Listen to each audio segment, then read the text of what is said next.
ఇంచుమించుగా ప్రతి ఇంటికి వెళ్తున్నాను. కాకపోతే చిన్న చిన్న రోడ్ ఇష్యూస్, డిస్ప్యూట్గా సైట్లో డిస్ప్యూట్ ఉండే రోడ్లు, ఆ ఇష్యూస్ తప్ప ఏమీ కూడా నా పెద్దగా దృష్టికి వచ్చిన పరిస్థితి లేదు.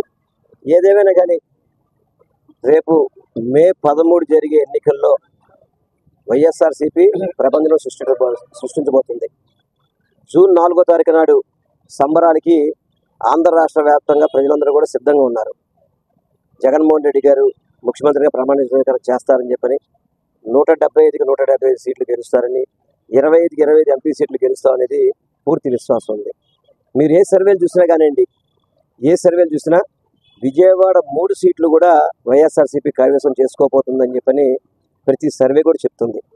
దాన్ని బట్టి అర్థం చేసుకోవచ్చు రాష్ట్ర వ్యాప్తంగా ఏ విధంగా పార్టీ ముందుకెళ్తుందా అనేది. అది తెలిసి ఇక్కడున్న మైసూర్ బోండా రకరకాలుగా పాపం భయపడుతున్నాడు. అదేవిధంగా ఏదో సానుభూతి కోసం ప్రయత్నం చేస్తున్నాడు. ఇప్పుడు పోలీసులు ఎటువంటి సమాచారం కూడా బయటికి లేదు.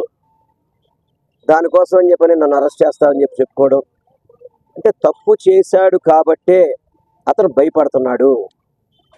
తప్పు చేశాడు కాబట్టే అతను భయపడుతున్నాడు. తప్పు చేయకపోతే ఎందుకు భయపడాలి? ఎందుకు భయపడాలి? ఎందుకు దొంగచాటుగా నామినేషన్ వేయాలి? ఇదేదో దాదాపు నేను ఒక 50,000 40,000 మెజార్టీతో గెలుస్తానని చెప్తున్నాడు కదా. అటువంటి వ్యక్తి 2 తీసుకుని నామినేషన్కి వెళ్ళాడు అంటే అతనికి బలము లేదు, బలగము లేదని చెప్పి అర్థమైపోయి తన కొడుకు తప్ప నామినేషన్కి తీసుకెళ్లే దిక్కు